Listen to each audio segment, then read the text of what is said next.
Iya, saudara, saya bersyukur ya saya dipanggil Tuhan tahun 95.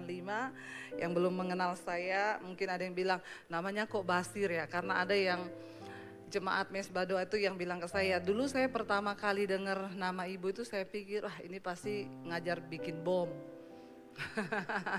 Tapi saudara nggak usah takut ya, karena saya tidak ada hubungannya sama Abu Bakar Basir.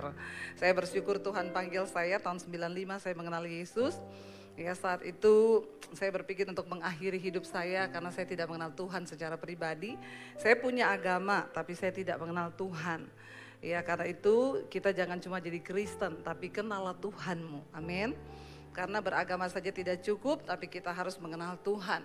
Setelah kita mengenal Tuhan, kita masuk lebih dalam, kita jadi tahu menjadi Kristen pun bukan hanya sekedar Kristen, tetapi ada banyak hal yang seringkali kita tidak mengerti, sehingga kita hidup tanpa mengalami pengalaman pribadi dengan Tuhan, dan kita menjadi Kristen yang tidak kuat, imannya lemah ya. Jadi saya bersyukur Tuhan membentuk saya begitu rupa. Pertama kali terima Yesus, saudara, tantangannya langsung mau dibunuh. Bagaimana saya tidak bisa menjadi kuat ya. Tapi karena firman Tuhan berkata iman itu bertumbuh dari aniaya dan pembacaan firman Tuhan. Makanya kalau saudara mau kuat, saya doakan supaya saudara teraniaya. Amin. Nggak ada amin. Ya, yang mau diberkati berapa banyak? Yang mau doanya didengar Tuhan berapa banyak? Alkitab bilang Tuhan mendengar doa orang yang teraniaya. Jadi kalau doanya mau didengar maka harus istri-istri yang teraniaya sama suami berapa banyak? Bersyukur doamu tuh didengar Tuhan, amin. Makanya suami-suami hati-hati, kalau engkau banyak menganiaya istrimu, istrimu berdoa didengar Tuhan loh. Amin bapak-bapak. Nah hari ini saudara kita kan sama-sama belajar firman Tuhan mengenai penyertaan Tuhan. Berapa banyak yang mau disertai Tuhan? Angkat tangan. Kita semua mau disertai Tuhan, saya pun mau. Tetapi ketika kita berbicara penyertaan Tuhan, jangan berpikir enak saudara. Oh Tuhan beserta itu berarti semuanya jadi serba selesai, masalah pokoknya beres, kita tidak mengalami lagi apa-apa. Kita belajar dari bangsa Israel saudara. Dari pertama kali bangsa ini dipilih oleh Tuhan. Lalu Tuhan berkata kepada Musa ketika Tuhan memilih Musa, engkau harus membawa bangsa ini keluar. Jangan takut karena aku menyertai engkau. Itu cukup. Tuhan bilang jangan takut sebab aku menyertai engkau. Karena itu hari ini setiap kita jangan ada yang takut. Siapa yang takut mati? Angkat tangan. Yang takut mati? Yang sudah siap mati? Enggak ada juga loh Pak. Jadi ini kayaknya jemaat bingung nih Pak. Yang sudah siap mati berapa banyak? Tidak ada ya, cuma satu ibu di depan. Yang belum siap mati angkat tangan. Juga tidak ada. Yang bingung angkat kaki. Kayaknya banyak yang bingung. Saudara, kita siap atau tidak kalau yang namanya mati itu datang maka kita pasti dijemput. Jadi daripada tidak siap lebih baik siap. Berapa banyak yang mau menyiapkan diri untuk mati? Loh benar, saya ini tidak bercanda loh. Berapa banyak yang menyiapkan diri untuk mati? Kita semua harus siap dari sekarang. Menyiapkan diri itu bagaimana? Bukan beli tanah kuburan yang mahal. Ada orang bangga loh, Bu saya sudah punya kapling loh di kuburan yang mahal sana. Tidak boleh menyebut merek kan, tit disensor. Di kuburan tit gitu ya, 1 lubang 1 M loh Bu. Kami 1 keluarga 5, jadi 1 M kali 5 berapa? Terus saya tanya, berarti ibu sudah punya lubang? Sudah. Sudah siap masuk ke situ? Ya belum lah Bu. Lah kalau belum siap kenapa beli lubang? Amin. Ya, daripada buat beli lubang mending uangnya buat pelayanan. Amin. Di sini sudah ada yang punya lubang? Udah ada, bisa maju ke depan. Kita doakan ya Pak ya. Biar cepat-cepat masuk, berarti kan sudah. Ya, bukan begitu mempersiapkan diri kepada kematian itu apa? Kalau masih ada kepahitan, amarah, kebencian, dosa, kenajisan, percabulan, perselingkuhan, itu dibuang jauh-jauh. Suami istri yang tiap hari ribut, berantem 3 hari 3 malam, gak omongan, itu dibuang jauh-jauh, amin. Kita belajar hidup dalam kekudusan. Nah hari ini kita akan belajar tentang penyertaan Tuhan. Ketika Tuhan berkata kepada Musa, jangan takut, aku menyertai engkau. Apa yang membuat kita gak usah takut dengan hidup ini? Karena Tuhan menyertai. Nah apa maksud dan makna daripada Tuhan menyertai? Ketika saya itu sekarang banyak ya, kalau saudara yang ikut mesbah doa, itu kan kita sekarang pembahasannya dari kitab Kejadian. Ya, jadi saya bersyukur saudara, orang-orang itu gini, Bu, semalam gak ikut mesbah doa itu rasanya ada yang hilang. Ya, setiap malam hampir 50.000, 60.000. Kalau pagi jam 5 sampai 70.000 orang yang ikut. Saya bersyukur, itu jemaat saya, makanya orang tanya, Ibu Debbie gerejanya di mana? Di YouTube. Ibu gak mau buka gereja? Gak usah, nanti terlalu banyak saingan ya Pak ya. Kalau mau buka gereja, buka aja di Papua sana, di pedalaman. Gak usah di mall lagi, sudah kebanyakan. Nanti cuma jemaat pindah dari sini, pindah ke sana, pindah ke sini. Hello? Bilang amin. Ya, jadi saudara saya tuh melihat ya, dalam bangsa Israel perjalanannya Tuhan bilang, aku akan menyertai engkau Musa, bawa keluar bangsa ini dari perbudakan. Ketika Tuhan sudah berkata begitu kan harusnya saudara, ya sebagai orang yang disertai Tuhan dan disuruh Tuhan, Musa harusnya berkata, yes Tuhan, oke kita sama-sama kerja. Tapi Tuhan itu ngomong begini sama Musa, tapi kamu pergi ketemu sama Fir'aun, bilang, hai Fir'aun, aku diutus oleh Allah bangsa Israel untuk membawa bangsa ini keluar dari tanah perbudakan. Tetapi Musa, Fir'aun tidak akan membiarkan engkau pergi, karena aku akan mengeraskan hatinya supaya tidak membiarkan orang Israel keluar. Kira-kira kalau saudara jadi Musa atau saya jadi Musa, kita ngomong apa sama Tuhan? Lah gimana sih Tuhan? Kan engkau suruh saya bawa keluar kan? Sekarang saya mau. Lah ketika saya sudah mau, kok engkau keraskan hati Fir'aun? Kenapa enggak langsung Tuhan berkata, kamu pergi ketemu Musa. Aku sudah menjamah hati Musa. Supaya hati Fir'aun, ya supaya ketika engkau sampaikan itu kepada Fir'aun, Fir'aun akan berkata, silakan Musa, saya bentangkan karpet merah engkau dan bangsa ini keluar. Kan enak kalau kayak begitu, benar gak saudara? Ketika dulu saya jadi Kristen, saudara saya ingat, dulu saya punya sepupu, dia juga jadi Kristen. Lalu dia berdoa karena waktu dia jadi Kristen, namanya Nur Hayati. Papinya datang, ketika tahu dia jadi Kristen, papinya datang. Di tempat kos karena beda kota. Papinya bilang gini, kamu mau jadi Kristen? Iya. Oke, kalau kamu mau jadi Kristen, kamu bayar sendiri kuliahmu. Papi gak mau bayar. Kamu urus hidupmu sendiri, pokoknya papi tidak mau tahu. Lalu dia berdoa saudara. Dalam nama Yesus, Tuhan, hati papiku itu seperti batang air di tangan Tuhan, dia pakai firman. Tuhan akan mengalirkannya kemanapun Tuhan ingini. Aku imani di dalam nama Yesus, papiku dijamah Tuhan, aku boleh jadi Kristen. Dia doa puasa 3 hari dia berdoa. Tiba-tiba papinya terbang dari kotanya, ketemu dia, datang, panggil anaknya ini, sepupu saya. Kamu benar mau jadi Kristen? Iya Pap. Satu syaratnya kalau kamu mau jadi Kristen, apa? Jangan pernah kembali lagi ke agamamu. Karena agama itu bukan tuh main-main. Sekali kamu jadi Kristen, kamu cari orang Kristen, kamu menikah sama orang Kristen, sampai mati pun kamu harus dikubur secara Kristen. Wow banget gak saudara? Wow, tepuk tangan dong. Tuhan dahsyat, Tuhan hebat, Tuhan luar biasa. Itu baru dibilang penyertaan Tuhan. Ketika bergumul, berdoa dijawab Tuhan. Wow, waktu saya dapat tantangan yang sama, sepupu saya datang ngomong, Deb, aku dulu doa puasa 3 hari. Ayatnya ini saya kasih, kamu berkatakan doa. Pasti saya dulu 3 hari Tuhan jawab. Saya berdoa saudara. Papi saya lebih galak dari dia. Saya berdoa hari pertama, Tuhan, hati papiku seperti batang air di tangan Tuhan. Engkau akan mengalirkannya kemanapun engkau ingini. 2 hari saya doa puasa. 3 hari saya doa puasa. 4 hari papi saya makin galak. Terus saya akan berkata gimana? Loh Tuhan, apakah engkau menyertai? Saya sambil nyanyi saudara. Kalau yati ditolong. Maka saya juga. Kita kan orang Kristen suka gitu kan. Nanti gak dijawab lagi, kita pakai pistol sama Tuhan. Kalau lain ditolong, maka awas kalau engkau tidak tolong saya. Saya doa bukan 3 hari, 3 bulan. Doa puasa belum dijawab. Makin galak papi saya, terakhir dia jawab, dia panggil saya. Sini kamu Debbie, papi mau bicara sama kamu. Selama ini papi saya sudah diancam mau dibunuh saudara. Tapi saya tetap bertahan, tetap saya baca Alkitab, tetap saya berdoa.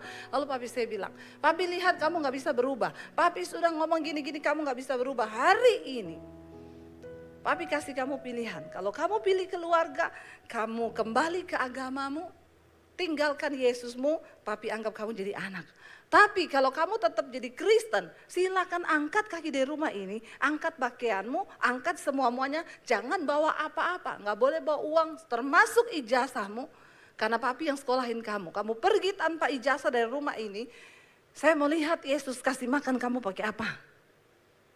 Saya datang sama Tuhan, Tuhan, pergumulannya sama, masalahnya sama. Lebih galak papi saya, lebih lama doa saya, tapi kenapa jawabannya beda? Ketika saya cerita ini, lalu saya diusir dari rumah.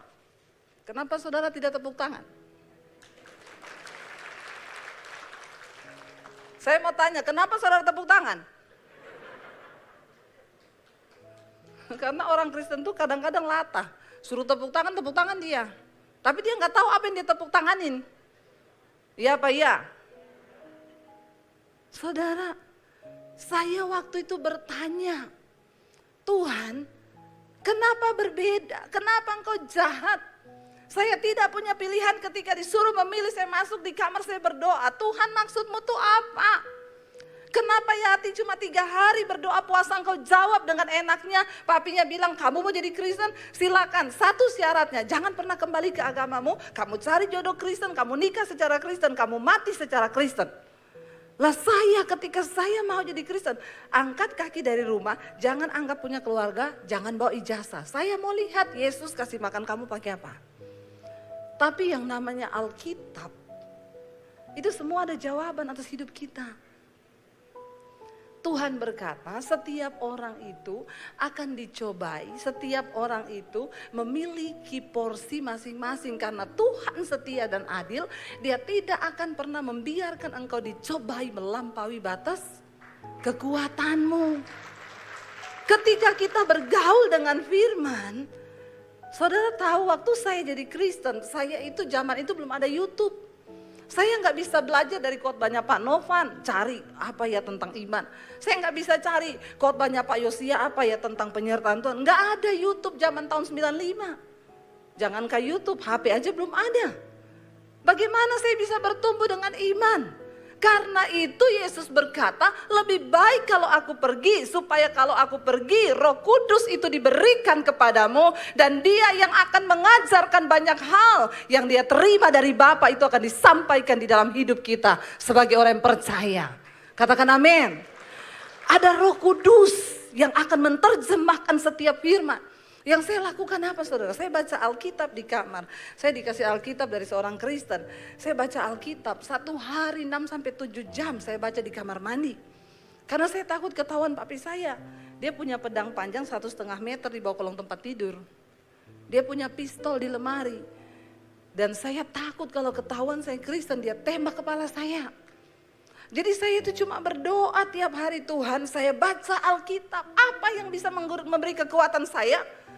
Saya tidak bisa telepon pendeta siapapun. Kenapa saudara yang ikuti pengajaran saya di mesbah doa setiap malam, saya bilang jangan titip doa sama pendeta. Jangan cari pendeta, karena tidak ada pendeta hebat. Yang ada itu Tuhan yang hebat dengan imanmu yang hebat kepada Tuhan. Katakan amin. Makanya saya tidak titip-titipan doa. Jangan harap saudara datang, Bu Debbie doakan saya ya, atau Bu tolong titip doa ya. Itu HP yang masuk saudara, saya ini HP saya yang masuk puluhan ribu. Ada orang-orang Kristen yang tidak mengerti kebenaran. Bu, tolong doakan suami saya. Suami saya itu belum bertobat, saya minta ibu mendoakan. Saya bilang saya tidak akan bisa mendoakan suamimu Bu. Kenapa? Karena doa yang didengar Tuhan itu doa yang lahir dari hati. Kenapa saya nggak mau berdoa buat suami ibu? Karena saya tidak punya hati kepada suamimu. Amin ibu-ibu. Saya tidak mencintai suami ibu.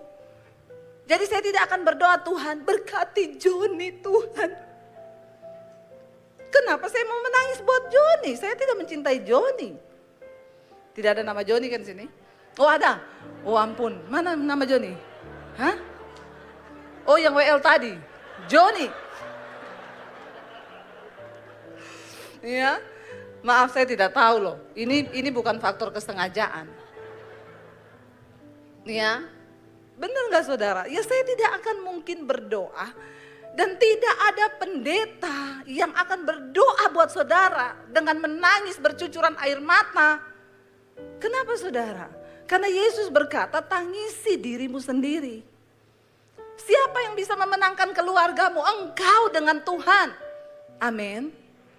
Jangan titip doa, jangan pernah titip doa. Tidak ada pendeta hebat, enggak ada saudara dokter hebat, enggak ada psikiater hebat. Yang ada itu Tuhan yang hebat.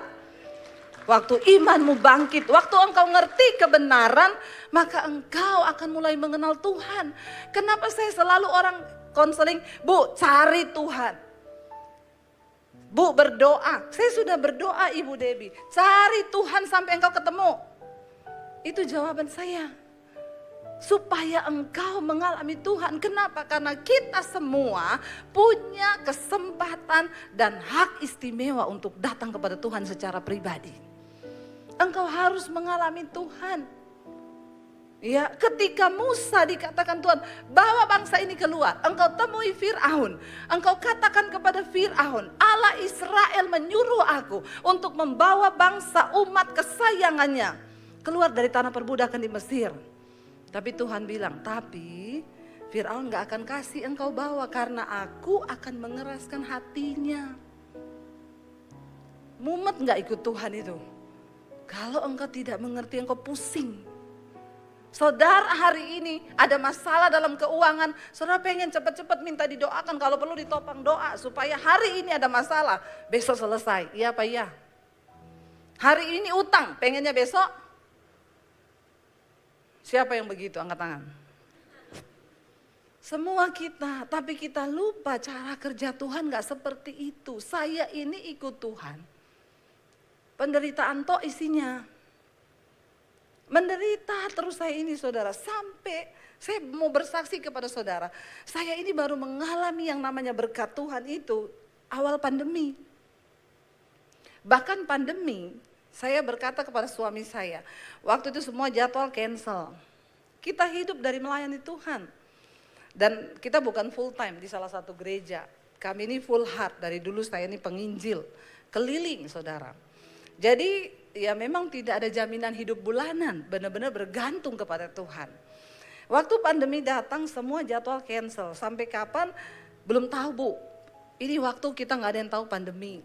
Saya bilang sama suami, yang terburuk adalah kita jual rumah di Jakarta, kita pulang ke Solo. Puji Tuhan kita harus syukuri apa? Masih ada rumah yang bisa dijual. Masih ada yang bisa dijual. Kalau hari ini di hidup saudara masih ada harta, bersyukurlah. Nah karena waktu itu saya tidak punya investasi emas, ya yang bisa kami jual rumah. Saya sih punya emas nih, 80 kilo emas. Mas Daniel.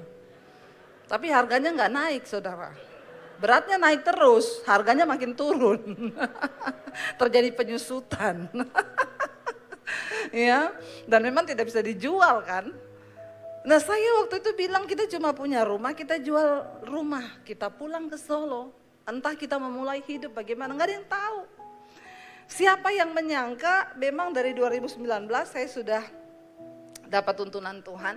Dari 2018 lah untuk ambil pelayanan di media. Saya pikir waktu itu TV. Saya datang ke beberapa stasiun TV swasta, saya tanya, kalau saya mau siaran di sini bisa nggak? Oh bisa aja Bu, Ibu bikin dulu video yang sesuai dengan standar kami. Jadi Ibu pakai studio kami, 1 kali tayang, 1 episode bayar 6 juta. Ibu harus punya 10 episode minimum, berarti bayar berapa? 60 juta. Saya tanya, kalau saya bayar 60 juta, saya syuting 10 episode, sudah pasti tayang nggak? Oh belum Bu, nanti akan dilihat dulu. Sudah bayar, belum tentu tayang. Oh kalau gitu saya mundur terhormat. Pertama uangnya siapa 60 juta. Akhirnya saya terus bergumul, Tuhan taruh itu. Ya, saya bilang ke suami, kita ambil dunia media loh. Apa ya, pikirannya cuma TV terus gak kepikiran YouTube. 2019 saya doa, saya dapat lagi Tuhan tuh ngomong, tahun 2020 aku akan memberkati engkau dengan tuaian bangsa-bangsa dan berkat kekayaan bangsa-bangsa. Dalam hati saya bilang, alay lebay. Lebay enggak? Lebay. Saya juga bilang sama suami, masa saya dapat gini loh, Tuhan bilang tahun depan Tuhan berkati kita dengan kekayaan bangsa-bangsa, berkat bangsa-bangsa. Suami saya bilang, kalau itu sih terlalu halu ya.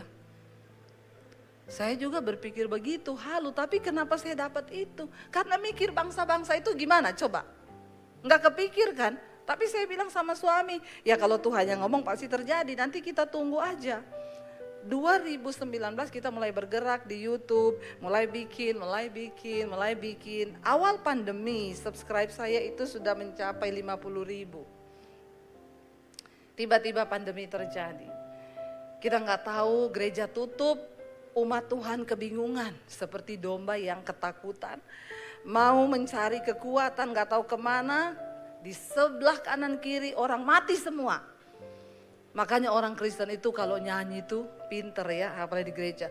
Walau 1000 rebah di sisiku. Apa? Kau tetaplah Allah penolongku. Lalu apa? Walau 10.000 rebah di kananku, takkan ku goyah sebab Yesus sertaku. Kalau nyanyi alay lebay. 10.000 rebah, satu tetangga saja mati COVID. Lebay, alay lebay. Iya Pak iya, ngumpet semuanya ketakutan. Makanya saudara ketika pandemi itu, Tuhan terus taruh di hati saya, sampaikan kepada umatku, jangan takut karena COVID. Hidup mati kita bukan di tangan COVID.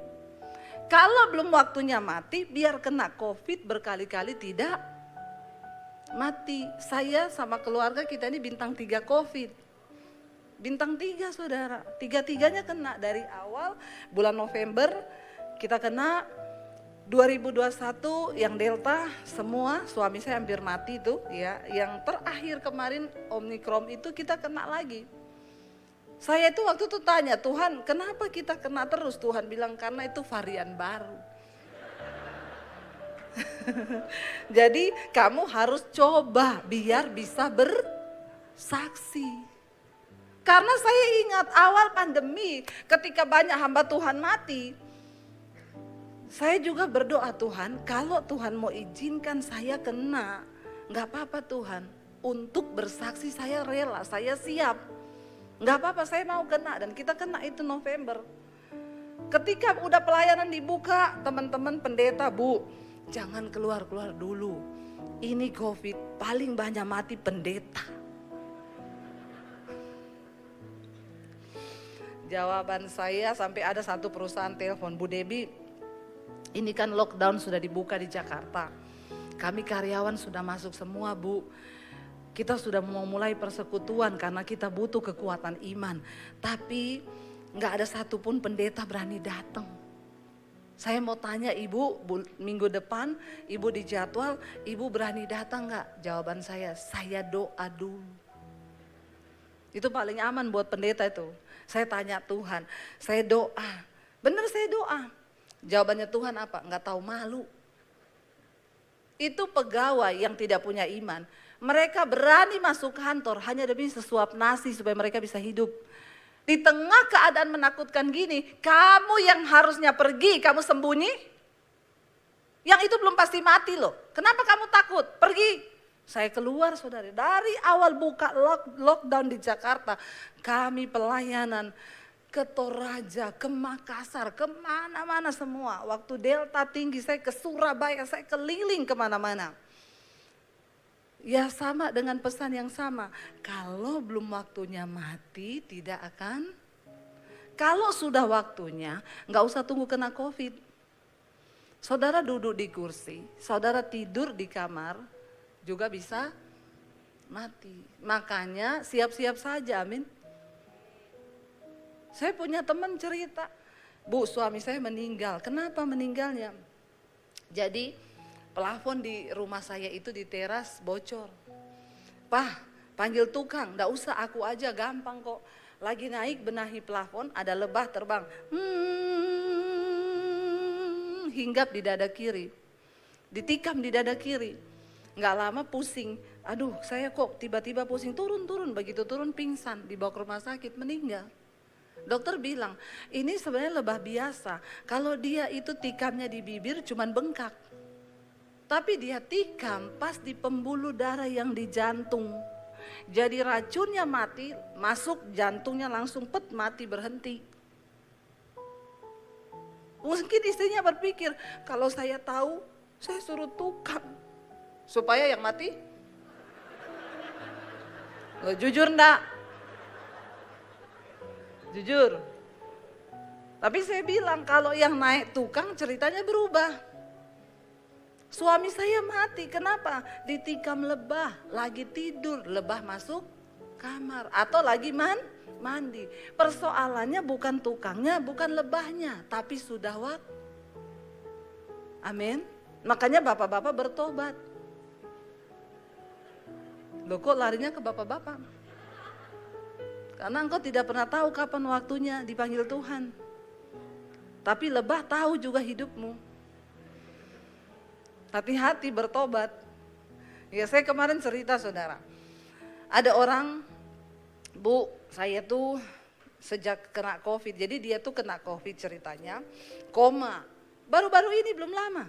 Padahal udah COVID ini kan kayaknya sudah tidak ada ya. Dia kena, Tuhan izinkan tapi koma, dibawa lari ke rumah sakit, sampai di rumah sakit dia koma, dipasang ICU. Lalu dimasuk ke ICU, 2 hari di ruang ICU tidak sadarkan diri, akhirnya sadar. Ya mamanya sempat telepon saya minta didoakan, anak saya bu anak saya. Bu, enggak usah takut, kalau belum waktunya mati tidak akan mati. Kalau sudah waktunya ibu siap-siap kita doakan. Lalu berdoa, sudah selesai 2 hari, Bu puji Tuhan dia sudah sadar. Anak ini sadar, dia kembali bekerja, telepon saya, Bu Debbie, saya heran, sejak saya sadar dari COVID, saya bisa lihat setan. Nggak tahu kenapa, jadi dia waktu di ruang ICU, dia cerita, dia tuh seperti tenggelam di dalam air yang dalam gitu di sungai, lalu dia nggak bisa napas, tiba-tiba ada orang laki-laki badannya bersinar itu datang, ketemu dia dan ngomong, kamu belum waktunya mati, kamu kembali ya. Lalu dia didorong, dia keluar dari air itu dan akhirnya dia hidup. Tapi setelah dia sadar, dia bilang, dia tuh lihat setan kayak lihat orang. Jadi dia bilang dia ke rumah sakit, di rumah sakit itu kayak pasar Bu, isinya setan semua. Dari mulai setan yang tuyul-tuyul anak kecil, sampai yang model kuntilanak gendong anak, sampai yang tangan berjalan, sampai yang kepala tanpa badan, itu semua dia lihat. Lalu dia bilang, tapi saya pergi ke Curug ya Bu sama suami saya, itu setan di hutan beda sama setan di kota. Setan di hutan itu yang apalagi yang di Curug itu saya lihat Bu, itu mereka kayak makhluk yang kecil-kecil terbang, tapi yang di bawah pohon penunggunya Bu, serem, modelnya makhluk, ada tanduknya banyak Bu, matanya menyala merah gitu melihat ke saya, sampai saya pikir kok setannya kayak begini, saya bilang itu beda. Makanya Alkitab bilang ada roh-roh jahat, ada penghulu-penghulu, ada penguasa-penguasa. Saya bilang kalau yang begitu tuh itu penguasa atau roh teritorial di suatu tempat. Beda sama setan di kota. Makanya saudara kalau pergi ke hutan kemana harus berdoa minta tutup bungkus. Walaupun saudara nggak bisa lihat setan, tapi memang setan itu ada. Ya, tapi kalau orang kota kayaknya udah nggak peduli setan. Sekarang malah kalau foto ada setan seneng loh. Viral loh, bener nggak? Dia selfie gitu ya, lagi ngevlog ada setan, penampakan. Malah dicariin setan, biar viral dia. Ya, dia datang ke curug udah foto-foto, kayaknya setannya juga mau ganggu, udah males ya. Kata setan, kayaknya dia lebih kesetanan daripada kita. Makanya kasihan setan yang di kota itu sudah hilang pamor, tidak berwibawa lagi saudara. Karena manusia lebih setan dari, lihat kanan kirimu, siapa tahu ada setan. Jangan ngomong, suami saya ini setan banget bu. Di sini nggak ada ya. Lalu dia bilang gini, dan bu saya itu bisa lihat orang loh. Orang itu kalau ada kuasa gelapnya, saya tahu bu. Nanti ada yang hitam, ada yang putih, ada yang terang bersinar. Terus saya pernah lihat bu, ada satu laki-laki itu di kakinya diganduli, ada satu makhluk gantungan di kakinya. Itu mukanya perempuan tapi badannya itu kodok. Saya bilang itu roh persinahan, kalau di Alkitab tuh kodok itu lambang roh persinahan. Tapi kepalanya perempuan bu. Terus saya bilang harusnya kalau ada yang begitu kamu doakan. Oh iya bu, saya panggil dia. Saya tanya kamu dari mana? Ada setan loh ngikutin kamu. Terus saya doain bu kakinya, setan tuh gak mau lepas bu, saya tengking dalam nama Yesus, dalam nama Yesus. Saya lepaskan pegangannya, akhirnya dia hilang, pergi. Tapi kan kalau orang itu gak bertobat, balik lagi kan, malah ajak 7 yang lebih jahat. Kodok, katak, biawak, semua diajak. Ya, semua komodo, datang semua, buaya. Ya, tapi katanya buaya itu binatang yang paling setia selama ada di air. Karena kalau dia keluar jadi buaya, di sini tidak ada buaya darat. Saudara, saya bilang sama dia gini, terus kenapa? Bu, bisa didoain gak saya? Saya mau ditutup. Saya enggak mau lihat-lihat kayak begini bu, bukan saya takut bu. Tapi gak nyaman aja, saya gak damai. Bayangkan tiba-tiba lagi jalan ada kepala muncul. Ada ini. Terus saya bilang ya kalau saya sih kamu suruh tutup saya, aduh. Saya juga baru kali ini ada orang minta begini. Kalau saya suruh tutup pintu, saya tutup pintu itu. Masalahnya tutup begini nih saya enggak sakti kan.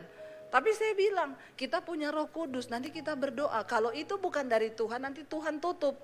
Tapi saya tanya dia, tapi harusnya kalau kamu sejahtera jangan ditutup. Justru kamu pakai buat karunia doa pelepasan.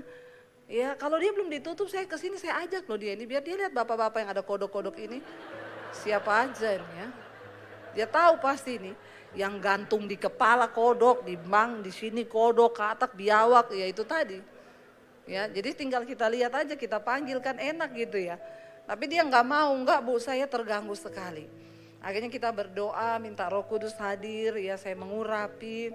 Berapa hari lalu saya telepon, gimana? Puji Tuhan bu, sekarang nggak pernah lihat-lihat lagi. Saudara, tapi loh di alam roh itu seperti itu. Makanya ya kita ini harus sungguh-sungguh dengan Tuhan. Ini tadi kenapa lari ke kodok ya kesaksian saya ya. Jauh banget ya larinya ya. Lalu saudara, Tuhan berkata kepada Musa, kamu bawa bangsa ini keluar. Tapi aku akan mengeraskan hati Fir'aun. Sehingga cukup lama Musa harus bergumul. Terjadi tulah yang pertama, tulah kedua, tulah ketiga, tulah keempat, tulah kelima. Semua perbuatan besar dan ajaib sudah terjadi. Tapi tetap Fir'aun tetap hatinya dikeraskan Tuhan. Saudara, penyertaan Tuhan bukan membuat hidup kita itu tidak mengalami masalah. Penyertaan Tuhan bukan jaminan engkau tidak akan mengalami persoalan. Penyertaan Tuhan bukan berarti hidup kita mulus tanpa godaan, tanpa tantangan. Kita belajar bangsa Israel mengalami hal itu. Supaya apa? Mari kita lihat bersama saudara, kita baca dalam Keluaran. Ya, kenapa Tuhan izinkan ya Musa itu harus bergumul dengan sampai tulah yang ke-10, kematian anak-anak sulung di Mesir. Keluaran pasal 14 ayat yang ke-31, kenapa Tuhan itu mengizinkan itu semua terjadi? Ya, Keluaran 14 ayat 31 berkata, ketika dilihat oleh orang Israel betapa besarnya perbuatan yang dilakukan Tuhan terhadap orang Mesir, maka takutlah bangsa itu kepada Tuhan dan mereka percaya kepada Tuhan dan kepada Musa hambanya itu. Kenapa Tuhan harus izinkan persoalan tantangan di dalam penyertaannya?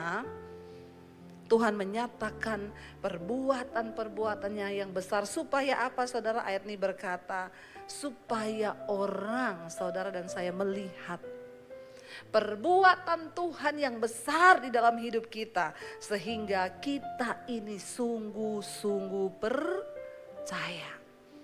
Karena banyak orang berkata percaya kepada Tuhan, tapi hanya sedikit yang berani mempercayakan hidupnya kepada Tuhan. Percaya belum tentu engkau mempercayakan hidupmu. Apa yang akan membuat bangsa itu bisa meninggalkan Mesir dengan hati yang benar-benar plong? Hanya ketika mereka mempercayakan hidupnya kepada Tuhan. Sampai Tuhan nyatakan ketika akhirnya Fir'aun melepaskan mereka pergi. Mujizat pertama yang Tuhan kerjakan adalah tiang awan dan tiang api.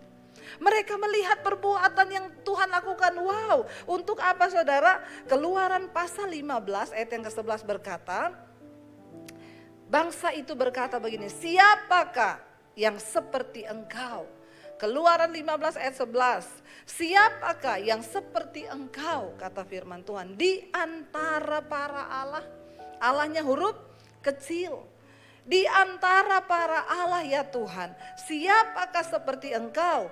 Ya mulia karena kekudusanmu, menakutkan karena perbuatanmu yang masyhur.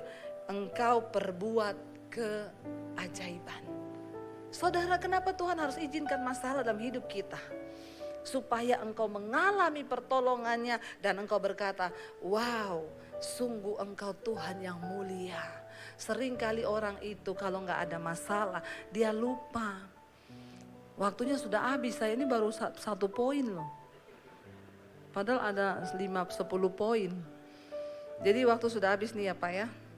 Terpaksa kita sudahi. Saudara ya, nanti kapan-kapan lagi kalau saya diundang Pak. Enggak juga enggak apa-apa Pak. Ini bukan promosi.